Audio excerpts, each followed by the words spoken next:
요한이서 7절에서 11절까지 제가 먼저 7절을 읽도록 하겠습니다. 미혹하는 자가 세상에 많이 나왔나니 이는 예수 그리스도께서 육체로 오심을 부인하는 자라. 이런 자가 미혹하는 자요 즉 그리스도니. 너희는 스스로 삼가 우리가 일한 것을 잃지 말고 오직 온전한 상을 받으라. 지나쳐 그리스도의 교훈 안에 거하지 아니하는 자는 다 하나님을 모시지 못하되 교훈 안에 거하는 그 사람은 아버지와 아들을 모시느니라. 누구든지 이 교훈을 가지지 않고 너희에게 나아가거든 그를 집에 들이지도 말고 인사도 하지 말라. 같이 읽읍시다. 그에게 인사하는 자는 그 악한 일에 참여하는 자임이라. 아멘. 오늘 요절의 말씀은 8절의 말씀이거든요. 8절 한번 같이 한번 보면 좋겠습니다. 8절입니다. 같이 보겠습니다. 너희는 스스로 삼가 우리가 일한 것을 잃지 말고 오직 온전한 상을 받으라. 아멘. 한마디로 이렇게 딱 가슴에 와닿지는 않는 것 같아요. 무슨 말인지 딱 머리에 해석이 딱 되지 않는 것입니다. 너희는 스스로 삼가라. 우리가 일한 것을 잃지 말고 온전한 상을 받으라. 제가 쉬운 번역으로 이 부분을 이렇게 다시 찾아봤습니다. 쉬운 번역에 이렇게 되어져 있습니다. 같이 한번 여러분 보면 좋겠네요. 쉬운 번역에 이렇게 되어 있어요. 지금까지 애써 온 수고가 물거품이 되지 않도록 주의하십시오. 온전한 상을 받을 수 있도록 조심하시기 바랍니다. 이렇게 되어 있어요. 다른 말로 이런 말이에요. 지금까지 우리가 많은 수고를 했는데 그 수고가 물거품이 되지 않도록 조심하시라고. 그래서 하나님께 상을 받아야 된다고 그렇게 말하는 거예요. 교회 안에서 많은 신앙생활을 했잖아요.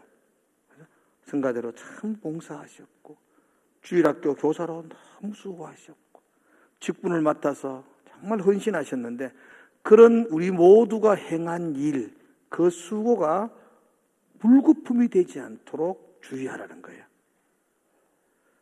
다른 말로 하면은 지금 이 교회 안에 이 모든 우리의 헌신과 수고를 물거품 되도록 하는 일들이 일어나고 있다는 거죠. 그래서 주의하라, 조심해라. 자칫하면 지금껏 우리가 수고했던 모든 수고가 물거품이 될 수 있다. 그 물거품이 되지 않도록 주의하시고 하나님의 상을 얻을 때까지 조심하십시오. 그렇게 지금 이 본문이 우리에게 말씀하고 있습니다. 그래서 오늘은 어떤 일이 지금 이 교회 안에 일어나고 있으며 어떻게 하는 것이 우리의 수고를 물거품이 되지 않도록 하는 일일까? 어떻게 물거품이 되도록 그들은 하고 있을까? 이런 문제들을 같이 보면서 이 본문들을 생각해 보려고 합니다. 요한 2서는 성경 가운데 가장 짧은 구절입니다. 13절밖에 되어 있지 않아요. 그래서 여러분들이 한번 이렇게 눈으로 읽어보면은 쉽게 이 요한 2서의 전체적인 내용들을 이해할 수가 있습니다. 특별히 요한 2서는 편지입니다. 그래서 이 편지에는 누가 보냈는지, 그리고 누구에게 보냈는지, 또 편지는 어떤 목적이 있습니다. 왜 보냈는지, 사랑의 편지인지, 어떤 부탁이 있어서 보낸 편지인지, 그런 목적을 발견하는 것이 본문을 해석하는데 굉장히 중요한 요인이 될 겁니다. 자, 그래서 먼저 누가 보낸 편지냐? 1절에 보면 이렇게 되어 있어요. 장로인 나는 이렇게 되어 있어요. 이 편지를 보낸 사람이 장로인 나는이라고 자기를 소개하고 있어요. 근데 너무 구체적이지 않습니다. 장로는 많습니다. 우리도 박 장로님 계시고 이 장로님 계시고 최 장로님도 계시고 장로인 나는 어떤 장로란 말이지? 라고 생각할 수가 있습니다. 성경의 다른 편지들을 보면은 명확합니다. 하나님의 사도된 나 베드로는 갑바도기아와 흩어져 있는 교회에게 편지하노니. 베드로도 편지할 때에 나 베드로는, 사도 바울도 마찬가지죠. 예수 그리스도의 종된 나 바울은 자기 자신을 분명하게 밝히는 것이 편지의 순서인데 오늘 요한 2서에서는 장로인 나는 이렇게 편지해요. 그 누가 보낸 거냐?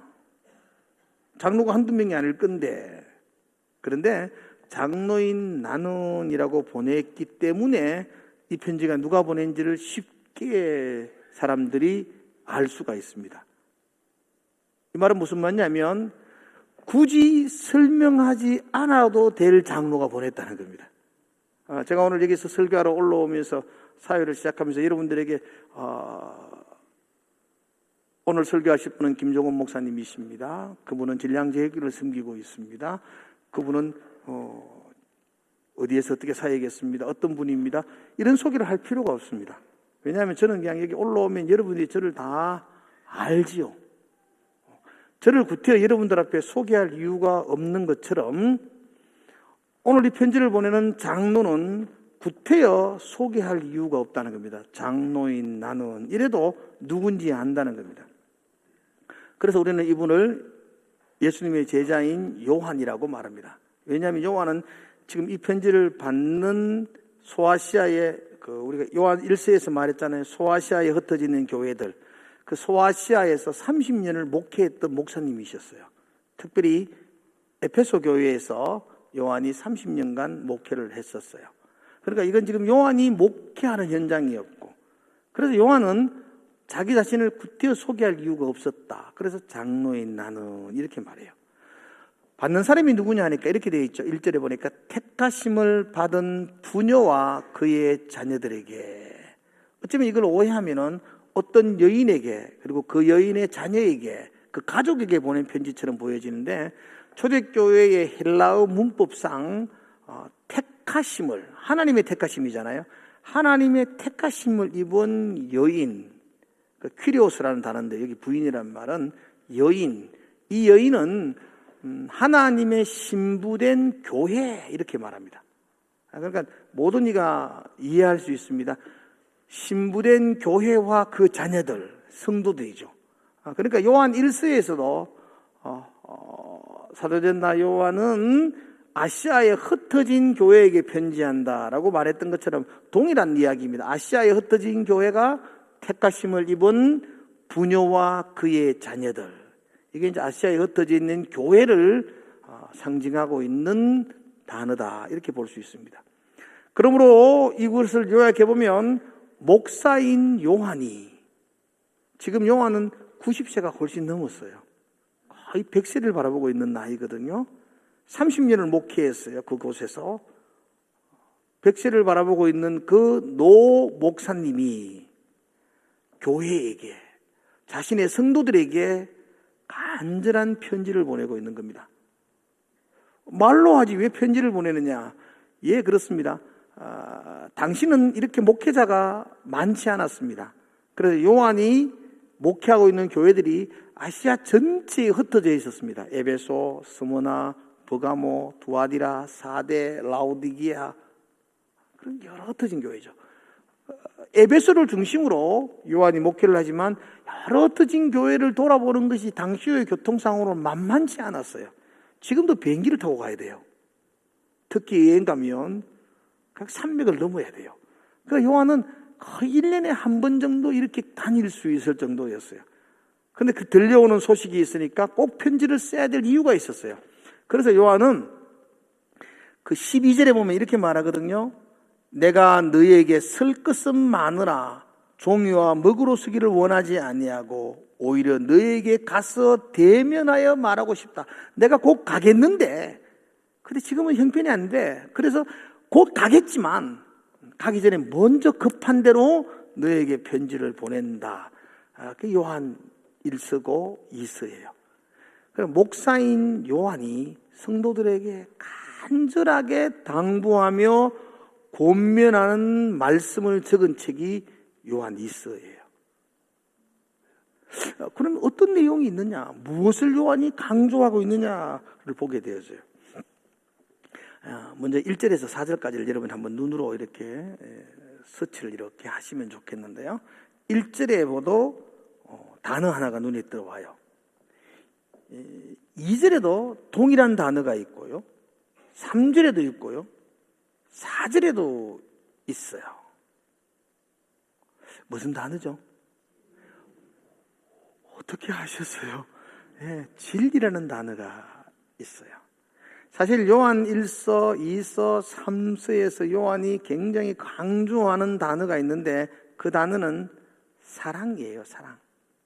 그 요한을 사랑의 사도라 그러지 않습니까?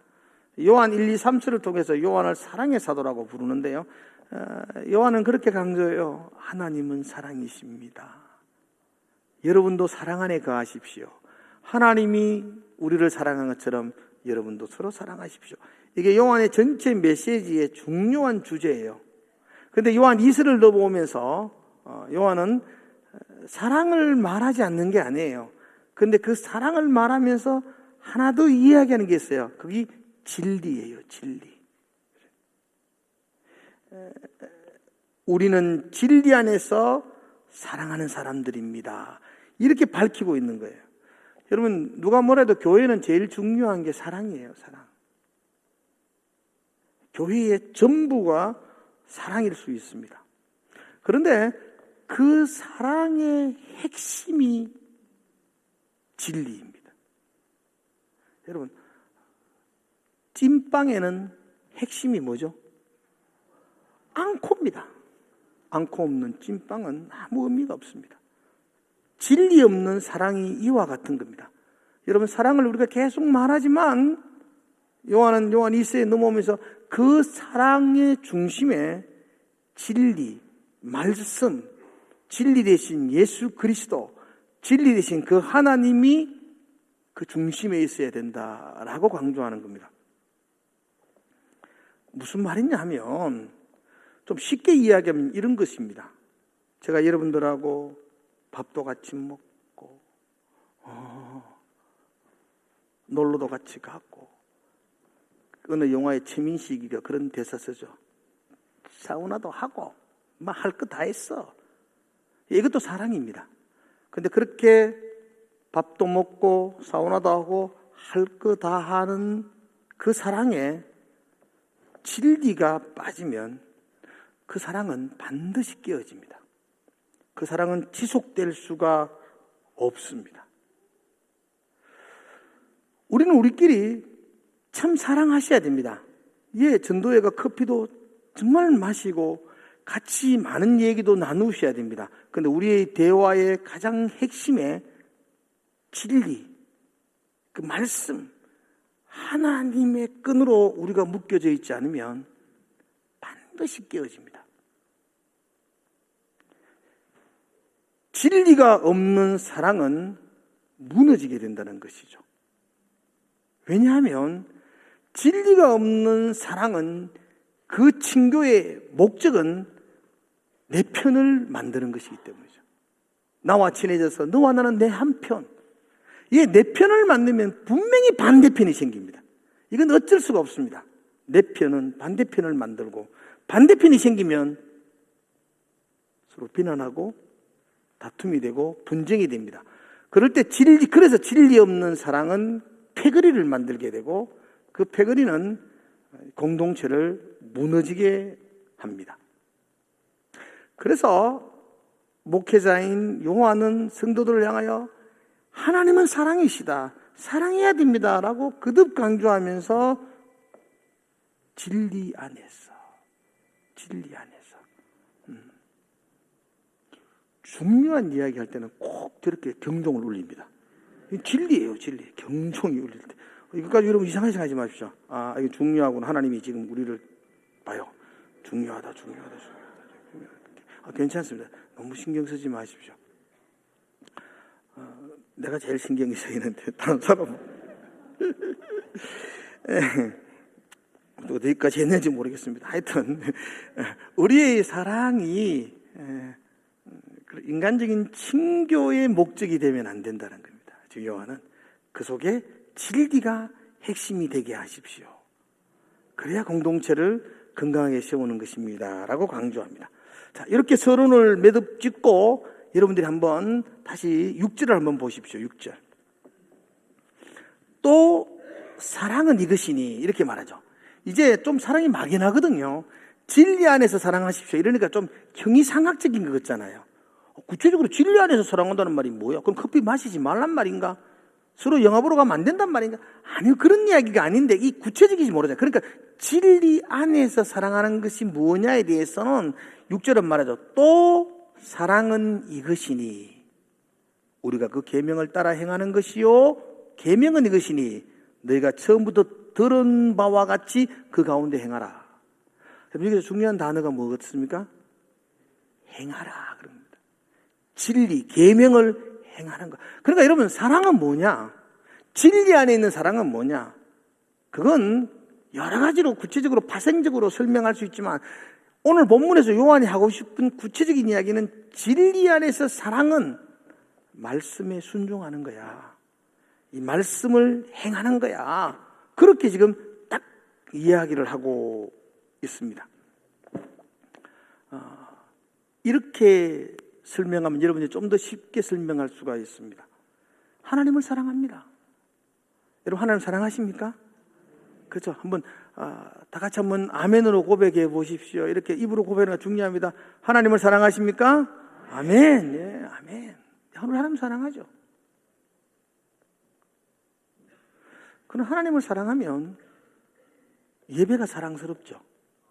그렇죠? 하나님을 사랑하면 하나님이 내게 하신 말씀, 이 성경이 사랑스럽죠. 아닌가요? 성경 어렵죠? 어려워요. 조금 어려워요? 많이 어려워요? 많이 어려워요. 그래야 목사가 할 일이 있죠. 많이 어려워요. 솔직히 많이 어려워요. 목사도 어려워요. 여러분 보고 막 성경 읽어라 참 어려워요. 근데 여러분 사랑하면 이게 재밌다니까요. 읽어진다니까요. 어려워요. 어려운데 사랑하는데 읽어진다니까요. 제 아내와 제가 3년을 연애했습니다. 아내인 데서 이런 이야기 하는 게 굉장히 쑥스럽지만 결혼하자고 고백하고 3년을 연애했어요. 그 3년의 연애 기간 동안에 제 아내가 저에게 편지를 많이 보냈어요. 당시로는 뭐 카톡을 하던 그런 전화하는 시대가 아니었고 삐삐가 겨우 있을 시대. 삐삐도 있었나 모르겠어요. 아무튼 그때는 유일하게 통화할 수 있는 게 저 편지를 보내는 것이었어요. 제 아내는 저에게 끊임없이 많은 편지를 보냈어요. 놓치기 싫은 총각이니까 굉장히 거의 일주일에 몇 통씩 편지를 계속 보냈어요. 웃는다는 건 동의한다는 거잖아요. 여러분 지금 제 아내 여러분도 다 아시고 그러지만 우리 아내는 굉장히 철학적입니다. 형이상학적이고 편지를 보아줬는데 해석이 안 됩니다. 너무 심오한 단순한 제가 도저히 해석할 수 없을 철학적인 언어와 문장을 사용하는데 길게 보내요. 한 3장씩 보내는데 그거 받아가 읽으면 무슨 말인지 모릅니다. 저는 막 직설적인 이야기를 하는 게 좀 쉽잖아요. 연애 편지를 쓰는데 무슨 말을 해야 돼요? 보고 싶어요. 사랑합니다. 그러면 끝나는데 뭔 이야기를 오랫동안 하는데 무슨 이야기인지를 모릅니다. 어려웠습니다. 자, 그래서 여러분들 제가 하고 싶은 이야기 이겁니다. 제가 그 편지가 우리 집에 편지가 오는 걸 싫었을까요? 좋았을까요? 어려운데요? 좋았어요. 왜요? 사랑하니까. 정말 사랑하니까. 그 편지가 어려운데 제가 그걸 읽고 또 읽었을까요? 보자마자 수익정에 버렸을까요? 예. 내가 3번씩은 읽었을 것 같아요. 이해가 안 되니까. 읽고. 읽으면서 화가 났을까? 기뻤을까? 아니, 연애 안 해본 사람은 대답하지 마시고. 그거 편지를 읽으면서 화가 났을까요? 기뻤을까요? 너무너무 행복했어요. 뭔 말인지는 모르지만. 너무너무 행복했고, 또 읽고 싶고. 사랑하니까. 하나님 우리에게 주신 이 편지 어려워요. 쉽지 않아요. 그래도 우리 아내 편지보다는 쉽습니다. 내가 둘 다 읽어봤잖아요. 둘 다 읽어본 결과 이게 좀 쉬워요, 성경이. 그래, 어렵습니다. 그래도 사랑하니까 이 편지가 늘 내 곁에 두어지는 거겠죠. 사랑하니까. 이 계명을 지켜라, 이 말씀대로 살아라, 백날 이야기할 거 없습니다. 사랑하면 살게 됩니다. 사랑하면 다른 우상 섬기지 않습니다. 사랑하면 예배합니다. 사랑하면 기도합니다. 사랑하면 성경을 기뻐 읽게 됩니다.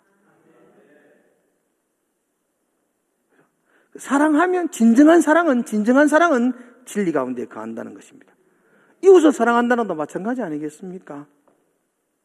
내가 사랑합니다. 사랑하는데 비난하고 험담할 수 없습니다. 사랑하는데요, 내가 내 자식을 사랑합니다. 내 자식 잘못된 건 많습니다. 우리 아들들 입에 담을 수 없습니다. 그래도 나는 그런 이야기 안 합니다. 사랑하니까. 내가 욕하지 않습니다. 엄마들 앉아서 자식 흉보는 엄마들 있습니다. 우리 아들은요, 친구도 없어요. 우리 아들은 매일 자기 방에 앉아가지고요, 그 아들은요 공부만 해요. 환장하겠어요. 이게 흉보는 거예요, 자랑하는 거예요? 이번 달에 공부 정말 안 하는데 3등 했어요. 짜증나. 다 자랑하는 거예요. 사랑하니까 험담하지 않습니다. 사랑하면 비난하지 않습니다. 사랑하는데 그 사랑하는 사람의 물건을 훔치겠어요? 도둑질 하겠어요? 도둑질 않습니다. 사랑하는데 그 사랑하는 사람의 아내를 탐하겠습니까? 그렇지 않습니다. 그러니까 사랑하면 진리 가운데 순종한다는 것입니다. 그래서 여러분, 요한은 사랑하십시오, 사랑하십시오. 계속 요한 1세에서 하나님은 사랑이십니다, 서로 사랑하십시오 강조하고는 2세에 딱 넘어와서 진리 가운데에, 진리 가운데에. 그 사랑은 진리 가운데에 거할 수밖에 없다. 진리에 순종할 수밖에 없다. 그렇게 말합니다. 그게 6절의 말씀이죠. 사랑은 이것이다. 진정한 사랑은 이것이다. 행하는 거야. 계명을 지키는 거야. 이게 당연한 거야.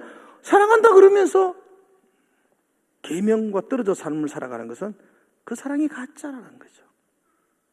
그 사랑은 진정한 사랑이 아니라고 말하고 있습니다.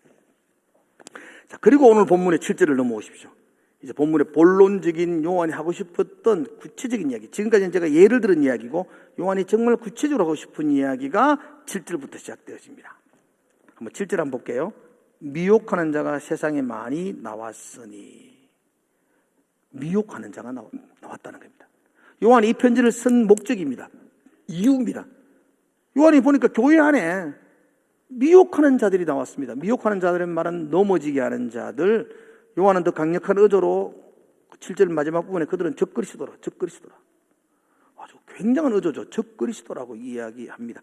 그런 사람들이 지금 교회 안에 나타났다는 겁니다. 많이 나타나서 사람들이 많이 넘어가고 미혹된다는 겁니다. 하나님은 사랑이라고 말합니다. 그럼에도 불구하고 말씀과 동떨어진 행동을 하고 있습니다. 말씀을 순종하지 않습니다. 사랑이라고 말합니다. 그런데 비난하고 험담하고 다닙니다. 그런 사람들이 나타나서 교회를 무너지게 한다는 거죠. 그게 지금 이 교회의 특징이었습니다. 요한이 돌아보는 소아시아 교회의 특징이었어요. 그래서 그건 사랑이 아니야. 진정한 사랑은 말씀에 순종하는 것이다. 그리고 그런 미혹하는 자들은 적그리스도다. 이렇게 말합니다. 자, 그리고 구체적으로 한번 다시 보겠습니다. 좀 더 본문으로 들어가 보겠습니다. 그 미혹하는 자들, 말씀 안에 있는, 진리 안에 있는 사랑을 거부하는 자들이 주장하는 주장이 있다는 것입니다. 그게 7절이죠. 그들은 예수 그리스도께서 육체로 오심을 부인한다. 이렇게 말합니다. 예수님이 육체로 오심을 부인한다.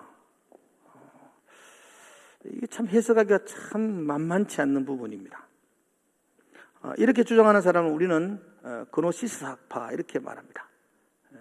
우리말로 하면 영지주의라고 말합니다. 영지주의라는 말은 영적인 그 말은 또 영적인 고차원적인, 좀 더 높은 영적인 진리를 나는 깨달았다. 그 영지주의입니다. 일반적인 사람들이 이렇게 이야기할 때에 그는 더 깊은 영적인 진리를 자기가 스스로 깨달았다는 겁니다. 신천지 이만희처럼, 구원파 박옥수처럼 자기에게 특별히 하나님이 더 높은 영적인 진리를 깨닫게 해주셨다. 이게 영지주의입니다. 별다른 게 아니고. 우리는 이렇게 막 이야기하는데 나는 더 높은 진리를 깨달았어 라는 말이 그노시사파 영지주의인데, 그들이 깨달은 진리가 뭐냐라고 말하니까 예수님은 인간의 몸을 입으시고 이 땅에 오신 게 아니라는 것입니다. 설명을 들어보시오. 우리가 들어보면은 무슨 말 하느냐 싶지만 이 설명을 들어보면 이게 굉장히 중요한 말입니다. 여러분, 예수님이 위대한 하나님이십니까? 내처럼 연약한 인간인가요? 그렇죠. 대답 안 하셨습니다. 인간이 어떻게 무리로 걸어가겠습니까? 예수님은 완전하신 하나님이기 때문에 저항을 거스리고 무리로 걸어가셨습니다. 예수님은 완전한 하나님이시기 때문에 인간이 할 수 없는 모든 것을 꿰뚫어 보시고 아셨습니다. 우리는 잘 모릅니다. 30년을 한 이불 속에 살았는데도 어떻게 이 사람이 이렇지? 모릅니다. 어떻게 알 수 있어요, 우리가? 잘 모르는데 예수님은 모든 걸 아십니다. 인간이 아니십니다. 참 하나님이십니다. 배 오른편에 그물을 던져라. 여러분, 그때 베드로와 어부들이 배 오른편에 그 전에 밤새도록 고기를 잡을 때 한 마리도 못 잡았는데 그때 그 배 오른편에 그물을 던져봤을까 안 던져봤을까요? 수없이 던졌을 겁니다. 근데 한 마리도 못 잡았습니다. 근데 예수님이 오셔가지고 오른편에 그물을 던져라. 예수님이 오른편에 그물을 던져라라고 말하고 베드로가 던지는 동안에 예수님은 물고기 다 온나 이래가 오른편으로 다 이동. 다 못하가 잘 걸리도록 앉아라. 다 이래가 탁. 물고기들이 다 순종했잖아요.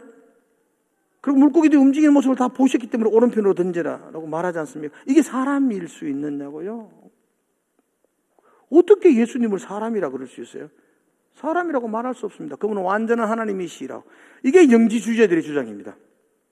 예수님을 신성시하고 예수님을 굉장히 높이는 가르침이었습니다. 예수님 하나님이시죠. 근데 여러분, 이걸 예수님의 인성이라 그러는데 예수님의 이 인성을 우리가 부인할 때에 심각한 두 가지 문제가 생깁니다. 하나는 십자가가 의미가 없어집니다. 하나님이 손에 못 박힌 게 뭐의 고통스럽고 뭔 대가를 지불한 게 되겠습니까? 그렇지 않습니까? 하나님이 피 흘렸다. 그게 무슨 엄청난 대가겠습니까? 그러면 대가가 아닙니다. 하나님은 하루에도 100번씩 십자가 질 수 있습니다. 아무런 고통 없이. 우리의 죄를 대신 짊어지시고 내가 받을 질고를 대신 당하시고 나의 아픔과 고통을 대신 형벌을 지시고 그분이 십자가 지심으로 우리를 구원하셨다. 이게 복음인데 그분이 인간이 아니라 하나님이라면 그분은 십자가가 아무런 대가나 아무런 형벌이 될 수가 없습니다. 그래서 십자가를 무효화시키게 됩니다. 또 하나 더, 예수님이 온전한 사람이 아니라고 주장하는 그들의 주장의 내면에는 그 영지주의자들이 그냥 강력하게 주장하는 내용과 연결되어져 있습니다. 제가 2주 전에 영지주의에 대한 이야기를 잠깐 하면서 이런 이야기를 여러분께 말씀을 드렸습니다. 영지주의자들은 우리 육체를, 우리 몸을 영과 육으로 분리한다고 말했습니다. 이걸 이원론적 사상입니다. 영혼과 육체로 우리는 나누어져 있다. 그런데 우리의 구원은 육체가 아니야. 육체는 악하고 육체는 더럽고 육체는 쓰레기 같은 거야. 우리의 구원은 영혼이야. 그래서 우리가 죽으면 이게 분리돼서 육체는 썩고 영혼이 구원받는 거야. 육체는 단순히 고귀하고 거룩한 영혼을 감싸고 있는 포장지에 불과하다. 껍데기에 불과하다는 거예요. 육체는 악하다. 그래서 죄를 짓는다. 그러나 죄를 짓는 것은 거룩한 영혼이 죄를 짓는 게 아니고 이 육체가 죄를 짓는 거야. 이게 영주주의 논리입니다. 잘 들으셔야 됩니다. 죄를 짓는 거야. 그래서 육체는 망하고 영혼은 구원받아. 죄를 지어도 영혼이 죄 짓는 거 아니야. 내가 지금 사창가에 이렇게 누워 있어도 그건 내 육체가 누워 있는 거지 내 거룩한 영혼이 죄악 가운데 있는 건 아니야. 그래서 마음껏 죄를 짓는 것에 죄책감을 가지지 마라. 우리의 모든 죄는, 우리 영혼의 모든 죄는 예수님이 십자가에서 용서해 주셨으니까 내가 다시 회개할 필요도 없다. 지난주에 그런 말 했죠. 회개할 필요도 없다. 그렇게 그들은 주장합니다. 그래서 그들은 자신이 죄를 짓는 것에 대하여 합리화를 시키고 있습니다. 마음은 원이지. 그러면 됐지 뭐. 마음이 영혼인데 육체는 약하다. 약한 육체가 짓는 죄에 대해서 우리가 왜 그렇게 죄책감에 시달리고 힘들어할 필요가 있느냐라는 주장이고, 그러므로 말미암아 그 영주주의자에 빠진 자들은 말씀을 삶 가운데 실천하고 순종하지 않습니다. 방탕과 흉악함들이 그 삶에 나타나는 것이겠죠. 그래서 요한은 그렇게 사랑하는 것, 사랑한다고 말하고 하나님 믿는다고 말하면서도 진리를 떠나서 사는 삶, 그건 사랑이 아니야. 진정한 사랑은 진리 가운데, 진정한 사랑은 그 진리의 말씀을 순종하고 예수며 나아가는 사람들이다 라고 분명하게 말씀하고 있는 겁니다. 오늘날에는 영지주의가 없느냐? 아닙니다. 많습니다, 여러분. 특별히 우리가 이렇게 이야기를 하다 보면은 그런 이야기 자주 듣습니다. 목사님, 어떻게 성경대로 살아요? 고지고대로 어떻게 삽니까? 교회 와서 성경 아멘 하지만 직장 가서는 좀 이렇게 두리뭉실하게 살아야지요. 사업하는데 뭐 말씀대로 어떻게 사업하겠어요? 우리는 말씀을 지키지 않는 삶을 어쩌면 당연한 삶이라고 생각합니다. 그런데 성경은 우리에게 그렇게 가르치지 않습니다. 너희 영혼을 예배하라고 말하지 않습니다.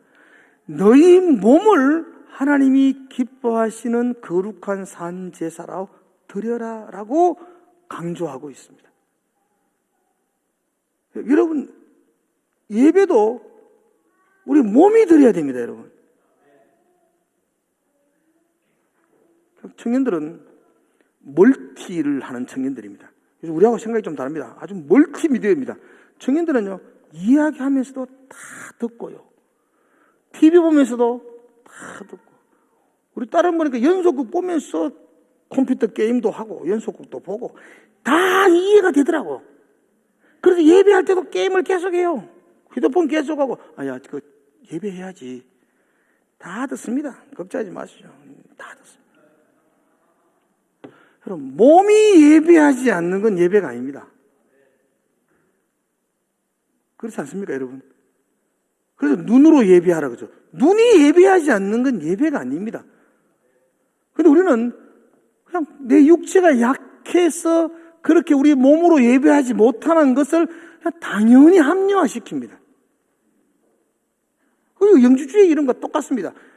성경은 그렇게 말하지 않습니다. 네가 정말 사랑하느냐? 그럼 진리의 말씀을 죽기까지 순종해야 된다. 진리의 말씀에 복종하며 살아야 된다. 그게 진정한 사랑이다. 사랑은 이것이다. 그런데 교회 안에 우리를 미혹해 하고 넘어지게 하는 적그리스도가 등장했는데 그들은 예수의 육체를 오심을 부인하는 거야. 내가 주를 마음으로 사랑하면 됐지 뭐. 꼭 그렇게 거룩한 삶을 살아야 되나? 내 마음대로 살면 돼. 그리고 내 마음은 언제나 하나님께 향하고 있어. 그런 이야기 수도 없이 신방 가면 듣습니다. 목사님, 저는 늘 마음으로 하나님 믿습니다. 교회는 안 가지만. 믿는 거 아닙니다. 속으면 안 돼. 그건 믿는 거 아닙니다. 예배하는 것 아닙니다. 그죠? 예배는 몸이 예배하는 겁니다. 그런데 우리는 그 합리화시킵니다. 아이고, 내가 마음으로는 내가 주님 잘 섬깁니다.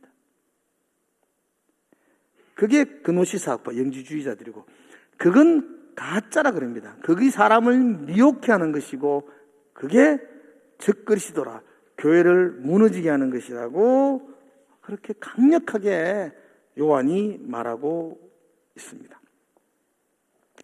여러분, 물론 우리 몸은 약합니다. 누가 우리 몸이 강하다 그래요? 약하죠. 예, 약합니다. 약하기에 겸손하셔야 되고요.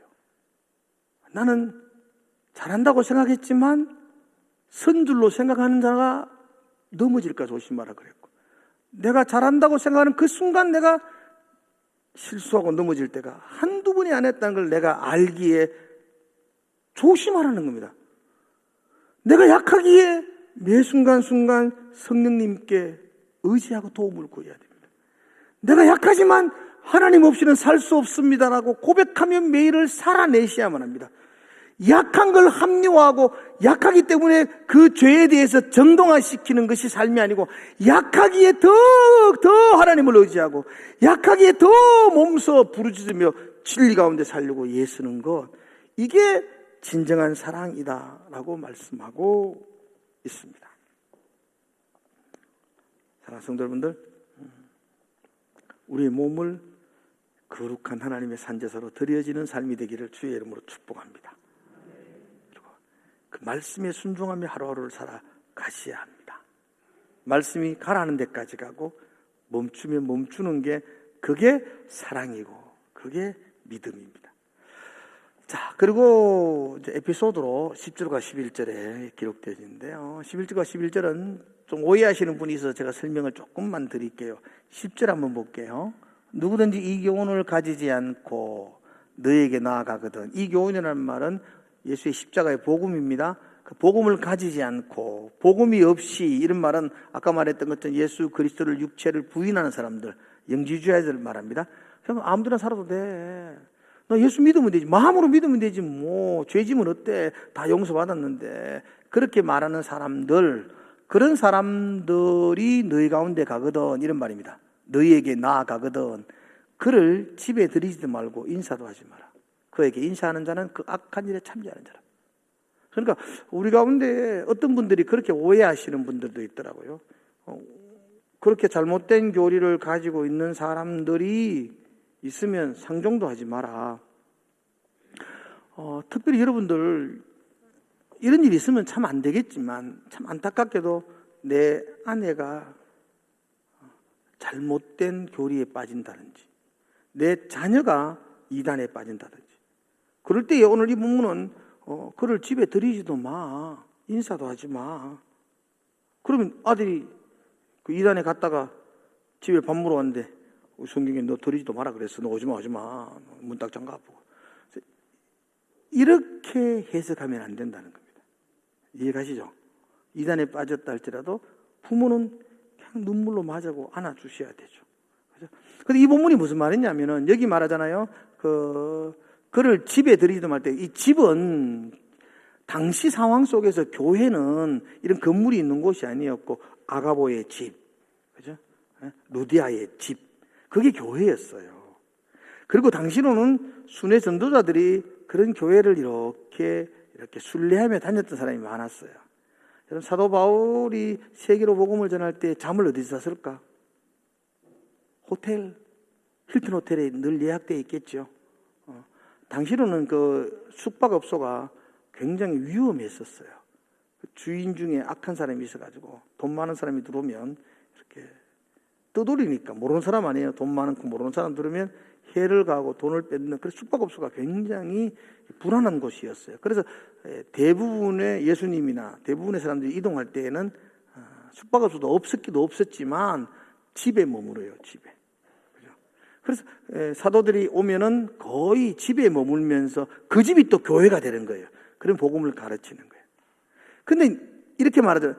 너희 집에 온 그 선지자가 네가 들어볼 때에 예수의 육체로 오심을 부인하고 하나님은 사랑이라고 말은 함에도 불구하고 하나님의 말씀에 순종하지 않고 말씀을 거역하고 그런 삶을 살아가면은 쫓아내라는 겁니다. 받아들이지 마. 그들과 상종하지 마. 인사하지 마. 그들을 받아들이고 먹여주고 가르치고 하는 것은 교회를 무너지게 하는 거야. 그들을 돕는 거야.